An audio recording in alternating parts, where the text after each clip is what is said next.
17 लाख आवास पूर्ण किए जा चुके हैं। 2011 की सूची में जिनका नाम नहीं था, जो वंचित रहे, अब वो भी निराश ना हो, उनको भी आवास प्लस योजना के माध्यम से अब जोड़ा गया है और भारत सरकार से निर्देश प्राप्त होते ही इन्हें भी लाभान्वित करने का काम प्रारंभ कर देंगे। 19 और 20 में प्रधानमंत्री आवास योजना के अंतर्गत जो 6 लाख का लक्ष्य निर्धारित किया गया था, उसमें से 3,45,000 आवास पूरे हो गए हैं, बन चुके हैं और इस योजना के 68,000 हितग्राहियों ने आवास का निर्माण पूरा कर लिया है। अब उनको चौथी किस्त मिलनी है। तो आज यहीं से मैं आपके खाते में चौथी किस्त का पैसा डाल रहा हूं। मेरे प्रिय बहनों और भाइयों, आपका मकान पूरा हो गया। 12 तारीख को गृह प्रवेश का कार्यक्रम भी है और 12 तारीख को यह गृह प्रवेश खुद हमारे प्रधानमंत्री नरेंद्र मोदी जी करवाएंगे। वो दिल्ली से करवाएंगे, मैं भोपाल से करवाऊंगा और जैसे आज मुझे देख रहे हैं वैसे ही प्रधानमंत्री जी को भी देखेंगे, बोलते हुए, सुनते हुए, और मुझे भी देखेंगे। हमने तय किया है, पंचायत ग्रामीण विकास विभाग ने इस कार्यक्रम को उत्सव के रूप में मनाएंगे। ये गरीबों के गृह प्रवेश का कार्यक्रम है, उनकी जिंदगी में नया रंग भरने का कार्यक्रम है, उनके लिए आनंद, उत्सव और प्रसन्नता का दिन है। इसलिए आनंद से इस कार्यक्रम को हम मनाएंगे। घर के बाहर रंगोली सजाई जाएगी, दीपक जलाया जाएगा और फिर उसमें स्थानीय जनप्रतिनिधि आपको गृह प्रवेश कराएंगे। इसलिए आनंद से आप अपने घर में प्रवेश कीजिए। मेरे बहनों और भाइयों, यह गरीबों का कल्याण करने वाली सरकार है।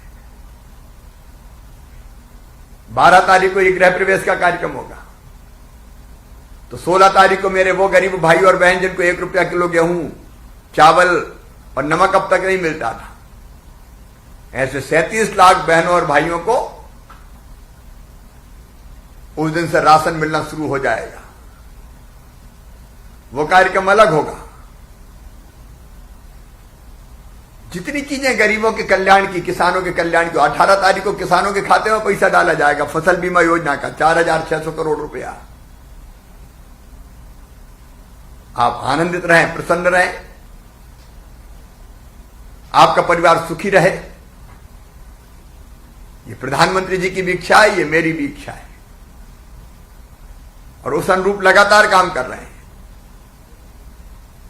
आप सब जो मित्र मेरे सामने बैठे, उनमें सरपंच सहित जनप्रतिनिधि भी हैं, अधिकारीगण भी हैं। 12 तारीख का कार्यक्रम ऐतिहासिक कार्यक्रम होना चाहिए। हर पंचायत से, हर गांव से कम 100 लोग प्रधानमंत्री को सुने। डायरेक्ट टेलीकास्ट होगा, आप टीवी पे सुन सकते हैं 11 बजे से लेकर 12 बजे तक। हम सब साक्षी होंगे आपके गृह प्रवेश के। प्रधानमंत्री जी अपने मन की बात भी कहेंगे, मैं भी बोलूंगा, कुछ हितग्राहियों से वो चर्चा भी करेंगे। मध्य प्रदेश बदलना है, मतलब गरीबों की जिंदगी बदलना है। रोटी, कपड़ा, मकान, पढ़ाई लिखाई, दवाई और रोजगार का इंतजाम करना है। हमारे ग्रामीण विकास विभाग ने अभी कमाल किया, मनरेगा में रोजगार देने के सारे रिकॉर्ड तोड़े। उस पर फिर किसी दिन चर्चा करेंगे। आज तो आपके खाते में 68,000 मित्रों, मेरे बहनों और भाइयों, ये चौथी किस्त प्रधानमंत्री आवास योजना की 102 करोड़ रुपए की आपके खाते में डाल रहे हैं। आप पैसा निकालिए और आनंद के साथ 12 तारीख को 11 बजे गृह प्रवेश कीजिए। प्रधानमंत्री जी को सुनिए। आपको बहुत बहुत बधाई। 12 तारीख को फिर मिलेंगे। धन्यवाद। बात रहने एक नाम तय क्यों सर धार से धार नाम सर नमस्कार, यहाँ गुलाब जी हैं सर, बात करेंगे। क्या गुलाब भैया मकान बन गया आपका? राम राम वर्मा जी। राम राम। ठीक है आप? अच्छे हो? आपका मकान बन गया कि नहीं बना? बन गया। पूरा बन गया। 3 किस्तों का पैसा मिल गया था आपको? हाँ मिल गया, पूरा मिल गया। पूरा मिल गया। कोई दिक्कत तो नहीं हुई? नहीं कोई दिक्कत नहीं। चलिए अब चौथी किस्त भी आपके खाते में आ रही है। बहुत बधाई आपको। जी जी। ग्वालियर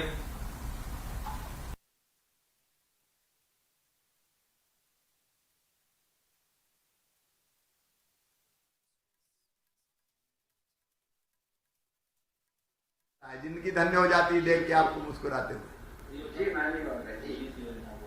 सिंगरौली। नमस्ते। सिंगरौली। कृपाशंकर वैश्य जी यहाँ पे उपस्थित हैं सर, हितग्राही हैं, आपसे चर्चा करना चाहेंगे सर, सुनना चाहेंगे सर। कृपाशंकर जी नमस्कार। सर प्रणाम। मकान पूरा हो गया आपका? कंप्लीट हो गया। अच्छा अच्छा। कितनी किस्त मिल चुकी अब तक? हमारी पूरी किस्त मिल चुकी है सर। ये चौथी मिली कि नहीं अभी? नहीं, फाइनल हो गया। फाइनल हो गया। चलिए बहुत बधाई। 12 तारीख को आनंद से गृह प्रवेश कीजिए। बैतूल। नमस्कार सर, जिला पंचायत बैतूल निवेदन कर रहा हूँ। दीदी सुशीला विश्वकर्मा जी हमारे साथ हैं सर। इन्होंने अपना मकान 49 दिन में पूरा किया है। दोनों पति पत्नी सभी आप सुनना चाहेंगे। नमस्कार। नमस्कार। कैसे हो आप? ठीक हो? ठीक हूँ सर। तो आपने इतने जल्दी मकान बना लिया 49 दिन में? हाँ, हमने कितनी मेहनत की और रिश्तेदारों ने भी की। ये मेरा काम? नाम सुशीला विश्वकर्मा। अच्छा। मैं ग्राम पंचायत जानकी उड़गन गाँव में रहती हूँ। हमको सभी लोगों ने मदद की। हमारी बहुत आफत हो रही थी। हमारा कच्चा मकान था, पानी बहुत टपक रहा था घर के अंदर। बहुत सी परेशानी काटी हमने। फिर प्रधानमंत्री आवास योजना में हमारा मकान पास हुआ। 1,20,000 रुपए मिले। कुछ हमने हमारे पास के लगाए हैं और उसमें हमको बहुत से लाभ मिले हैं। शौचालय है, गैस मिली है, बिजली भी। हमारी बेटी को लाडली लक्ष्मी का योजना मिला है। विश्वकर्मा बहन, सारी योजनाओं का लाभ मिल गया आपको? तो सर एक अभियान चलाया था। खुश हैं आप? खुश है सर। चलिए बहुत बधाई आपको। बहुत बधाई। धन्यवाद आपको बहुत बहुत। प्रधानमंत्री आवास योजना के इर्द गिर्द जितनी भी योजनाओं का लाभ दिया जा सब सकता दे। है लाभ। हो गया जी सर। सभी बहनों को, भाइयों को, क्योंकि सबसे बात करना संभव नहीं है। बहुत बधाई। और फिर कभी आपके मकान में चाय वाय पीने आऊंगा, पिलाओगी ना विश्वकर्मा बहन? आऊंगे ना, आप लाऊंगी मैं। ठीक जी सर। ठीक। पूरे देश का औसत जो है 114 दिन है। हाँ। इन्होंने 49 दिन 49 दिन में बना दिया। बहुत बधाई। कहाँ क्लिक करना है? सर हाँ। नहीं। आप इधर आ हाँ, हो हो गया। गया? ट्रांसफर शुरू। चलिए आपके खाते में अब राशि जा रही है। आप सबको बहुत बहुत बधाई। 12 की तैयारी कैसी है? सर आप, मैं चाहूंगा सर एक आप यदि समय दे दें। कल तो नहीं मिलेगा शायद, पर नहीं, कल शाम को, निकाल। कल शाम को दे दें सर। नहीं, कल शाम को देना कि आज?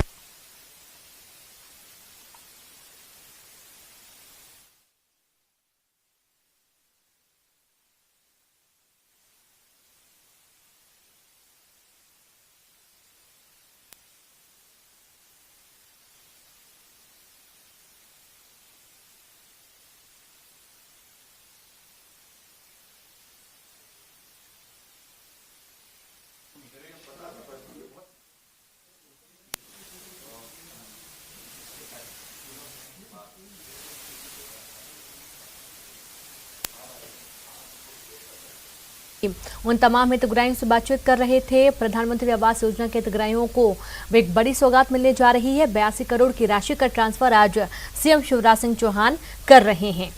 तो 12 सितंबर को गृह प्रवेश करेंगे हितग्राही, और जैसा कि आपने अभी सुना भी है, इनमें कई सारे हितग्राही बैठे भी हुए हैं जो कि वीडियो कॉन्फ्रेंस के माध्यम से शिवराज सिंह चौहान से बातचीत कर रहे हैं और बता रहे हैं कि उन्होंने किस तरीके से अपने घर तैयार कर लिया है। और अभी जो पहले जो किस्तें जा रही थी उसके बाद अब अगली किस्त भी जल्दी पहुंच जाएगी। और अभी आज सीएम शिवराज सिंह चौहान 68,000 हितग्राहियों के बैंक खातों में 102 करोड़ रुपए की राशि ट्रांसफर की है। तो अभी तो 82 करोड़ की राशि ट्रांसफर की गई है और बाकी की राशि बहुत ही जल्द ट्रांसफर कर दी जाएगी। और अभी आप सुन पा रहे थे प्रधानमंत्री आवास योजना के हितग्राहियों से बातचीत के दौरान, जब वो काफी खुशी भी व्यक्त कर रहे थे और उनका ये भी कहना था कि बहुत लंबे समय से सपना था जो कि उनका पूरा हो रहा है।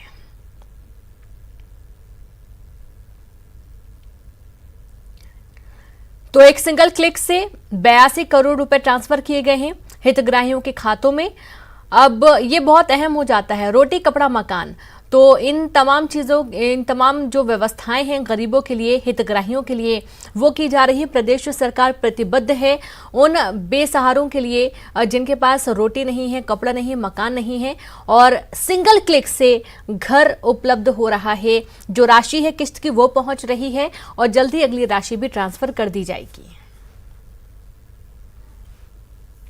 तो आपको बता दें कि 12 सितंबर को गृह प्रवेश करेंगे हितग्राही, और गृह प्रवेश के दौरान जो खुशी होगी वो भी देखते बनेगी। और जैसा कि आपने सुना है कि सीएम शिवराज सिंह चौहान पूछ भी रहे हैं कि जब घर हो जाएगा तो मैं चाय पीने आऊँगा। तो चूंकि हितग्राही जो हैं पहली बार सीएम से बातचीत कर रहे हैं तो उनका भी दिल से स्वागत है कि वो ज़रूर पहुँचे चाय पीने के लिए। और इस तरीके से जनता के साथ एक जो सामंजस्य है वो सीएम शिवराज सिंह चौहान का बहुत ज़बरदस्त देखने को मिलता है। जब वो आम जनता से बातचीत करते हैं वो साफ तौर पर समझ में आता है जुड़ाव आम जनता से। तो एक बार फिर से जो राशि का भुगतान होना था वो हो चुका है सिंगल क्लिक से, और पहले भी किस्तों में राशि जा चुकी हैं। लोगों के घर बन रहे हैं, हितग्राहियों के घर बन रहे हैं, और ये सारे घर जो हैं वो प्रधानमंत्री आवास योजना के अंतर्गत बनाए जा रहे हैं। और इसमें आज 82 करोड़ की राशि का ट्रांसफर सीएम शिवराज सिंह चौहान ने किया है।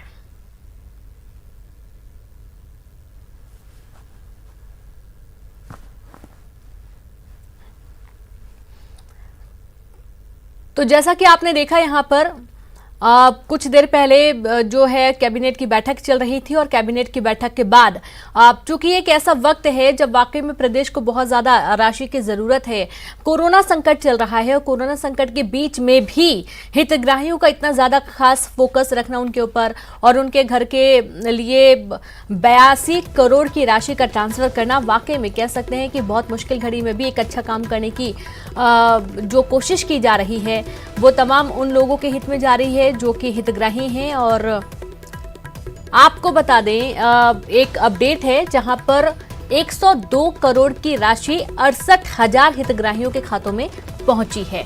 तो ये किस्त के रूप में पहुंचाई जा रही है। प्रधानमंत्री आवास योजना के अंतर्गत जो घर मिल रहे हैं, जो घर बनाए जा रहे हैं, उनमें जो खर्चा आ रहा है वो किस्त के माध्यम से दिया जा रहा है। और इसी के तहत आज 102 करोड़ की राशि ट्रांसफर की गई है 68,000 हितग्राहियों के खातों में।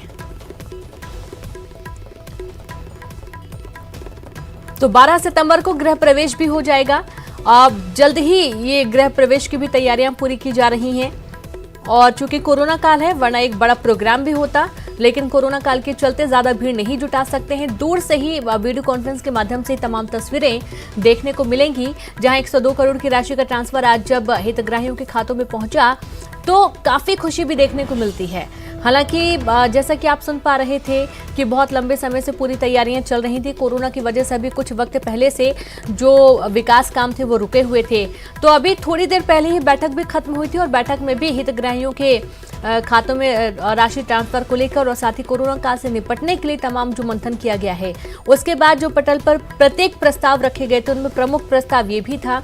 हालांकि इसकी तैयारियां पिछले कुछ दिनों से चल ही रही थी और 102 करोड़ की राशि का ट्रांसफर आज मुख्यमंत्री शिवराज सिंह चौहान ने 68,000 प्रधानमंत्री आवास योजना के हितग्राहियों के खातों में किया है।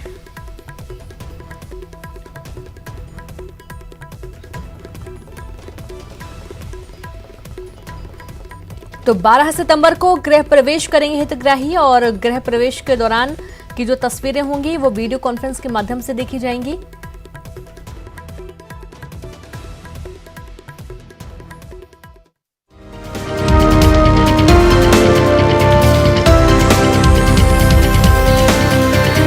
ब्रेक के बाद एक बार फिर से आप सभी का स्वागत है। बात करेंगे रायपुर से बड़ी खबर की, जहां डीएड बीएड शिक्षक अभ्यर्थियों का धरना खत्म हो चुका है।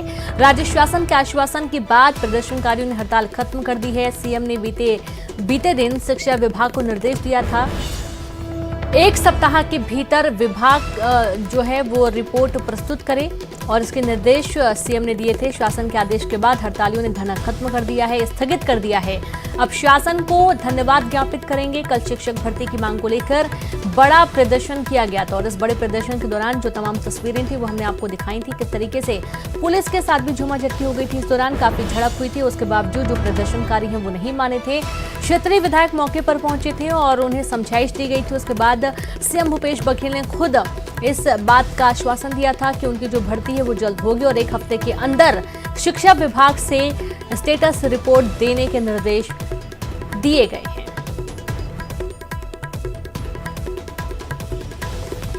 भर्ती की मांग को लेकर बीएड डीएड अभ्यर्थियों की हड़ताल आज खत्म हो गई है। सीएम के आश्वासन के बाद ये हड़ताल खत्म की गई है। ये लोग हमारे साथ हैं। ये बताइए कि कल जो प्रदर्शन हुआ, क्या उसके बाद कोई बातचीत हुई और उसके बाद फिर ये फैसला लिया गया? जी हाँ, कल हमारे पास जब हमने प्रदर्शन किया तो संसदीय सचिव माननीय विकास उपाध्याय जी एवं पूर्व शिक्षा मंत्री सत्यनारायण शर्मा जी, कुलदीप जिनोरिया जी और गिरीश देवांगन जी हमारे साथ आकर उनकी बातचीत हुई और उन्होंने ये विश्वास आभार जताया हमारे पास कि आपकी बात हम माननीय मुख्यमंत्री जी के पास ले जा रहे हैं करके, और उन्होंने हमारी बात को रखा। इसीलिए खबर आई कि 1 सप्ताह के भीतर माननीय मुख्यमंत्री जी ने भर्ती प्रक्रिया में क्या अटकलें हैं, क्या कारण है कि अटका हुआ है, ये जानने की मंशा जाहिर की है। इसीलिए हमारा जो आमरण अनशन अनिश्चितकालीन का हमारा जो कार्यक्रम था, हमने उसको अभी 1 सप्ताह के लिए स्थगित किया है। चूंकि हमारी मांग है, सिर्फ और सिर्फ हमारी मांग यही थी कि हमें एक अच्छा, एक चीज ये भी है कि कल जो कोशिश की संसदीय सचिव और ये आया, इसका ही असर रहा कि हड़ताल आप लोगों ने अभी स्थगित कर। हाँ, हमारा मांग जो था वो तो पूरा नहीं हो पाया है। इसीलिए हम लगभग 1 सप्ताह अभी देख लेते हैं। चूंकि माननीय मुख्यमंत्री जी ने 1 सप्ताह का समय दिया है, परंतु अगर 1 सप्ताह के अंतर्गत हमारी जो मांग थी, निर्धारित समय तिथि नहीं हो पाया, तो 1 सप्ताह के बाद हम पुनः पहले जो आए थे उससे और कहीं ज्यादा साथियों के साथ आकर हम पुनः प्रदर्शन करेंगे। तो बिल्कुल आज से आमरण अनशन पर ये तमाम लोग बैठने वाले थे, लेकिन बावजूद इसके सरकार द्वारा जो आश्वासन दिया गया और मान मनोबल की कोशिश की गई, उसी का असर है कि हड़ताल आज खत्म हो गई है। हालांकि 7 दिनों का इन्होंने अल्टीमेटम दिया है। 7 दिनों के भीतर अगर इनकी मांगों पर विचार नहीं किया जा सकता तो आने वाले समय में ये फिर एक बार धरने पर बैठ सकते हैं। कैमरा पर्सन रोहित श्रीवास्तव के साथ देवव्रत भगत, न्यूज 18 रायपुर। अंतर्राष्ट्रीय साक्षरता दिवस पर सीएम भूपेश बघेल ने प्रदेशवासियों को बधाई और शुभकामनाएं दी हैं। सीएम ने ट्वीट कर लिखा कि आज का दिन अक्षरों की अलख जगाने, अक्षर ज्ञान की महत्ता बताने का है और अक्षर ज्ञान के प्रकाश से अपने और समाज के जीवन में चेतना, सुख और समृद्धि की रोशनी फैलाने का दिन है। प्रदेश को 100% साक्षर बनाने के लिए हम सब अपना योगदान देने का संकल्प लें।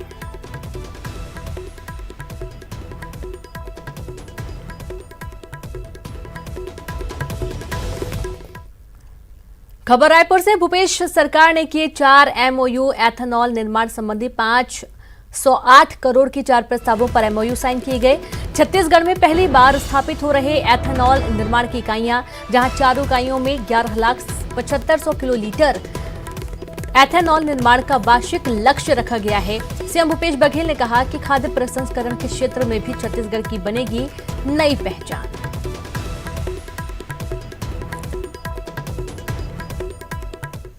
छत्तीसगढ़ की सबसे लंबे समय से प्रतीक्षारत और महत्वाकांक्षी योजना धान से एथेनॉल बनाने का 4 निवेशकों के साथ MOU किया गया। टोटल MOU लगभग 508 करोड़ रुपया इन्वेस्टमेंट करने का है, जिसको लेकर के एक पहला प्लांट महासमुंद जिले में, जो 157 करोड़ रुपये की लागत से, दूसरा प्लांट मुंगेली जिले में जो 122 करोड़ रुपये की लागत से, तीसरा प्लांट भी मुंगेली जिले में लोरमी में 130 करोड़ की लागत से, और चौथा उद्योग जांजगीर चांपा में लगभग 110 करोड़ की लागत से एथेनॉल बनाने का लगाया जाएगा। गोधन न्याय योजना के तहत सरकार ने गोबर विक्रेताओं के लिए तीसरे किश्त की भुगतान राशि जारी कर दी है। 6 करोड़ 27 लाख रुपए की राशि सरकार ने जारी कर दी है और इसके साथ ही सरकार ने गौठानों में वर्मी कंपोस्ट उत्पादन के लिए तेजी से टंकी के निर्माण कराने का निर्देश दिया। राशि जारी करने के बाद सीएम भूपेश बघेल ने कहा कि पशुपालकों, गरीबों और जरूरतमंदों के हाथों में पैसा पहुंचाने का काम राजीव गांधी का सपना पूरा हो रहा है।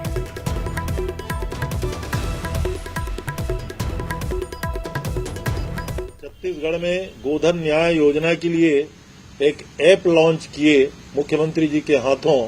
चूंकि गोधन न्याय योजना के तहत छत्तीसगढ़ में लगभग 4,390 गौठानों में गोबर की खरीदी प्रारंभ हो गई है, जिसका पहला किस्त लगभग 1 करोड़ 67 लाख रुपया, दूसरा किस्त लगभग 4 करोड़ 74 लाख रुपया और तृतीय किस्त लगभग 6 करोड़ 27 लाख रुपया आज किसानों के खाते में हमने अंतरण किया है। टोटल राशि 12 करोड़ 70 लाख रुपया किसानों के खाते में अब डाला जा चुका है। जेसीसीजे प्रदेश अध्यक्ष अमित जोगी ने चीन को लेकर सरकार की नीतियों पर सवाल उठाए हैं। अमित जोगी ने नक्सलियों से चीनी सेना के हथियार बरामद होने पर सवाल उठाए।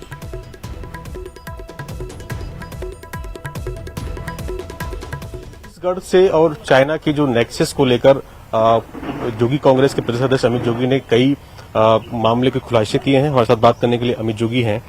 देखिए, मैंने तो तथ्य सामने रखे हैं और अगर इन तथ्यों की जानकारी सरकार को नहीं है तो ये उनकी लापरवाही मानी जा सकती है, लेकिन अगर जानकारी है और फिर भी कुछ नहीं कर रहे हैं तो ये देशद्रोह की संज्ञा में आएगा। काफी गंभीर मामला है, इसको आप किस तरह से देख रहे हैं कि छत्तीसगढ़ की सरकार लगातार ये कह रही है कि वो तो जो स्वदेशी है उसको अपनाने की बात कर रही है। आप आत्मनिर्भर भारत की बात करते हो, आत्मनिर्भर छत्तीसगढ़ की बात करते हो और दूसरी तरफ पूरी तरह से हम लोग चीन पर निर्भर होते जा रहे हैं। आज हमारी संपत्ति को लूटकर चीन बाहर ले जाता है, चीन की सेना उसका उपयोग। और इसी के साथ इस बुलेटिन में इतना ही। नमस्कार।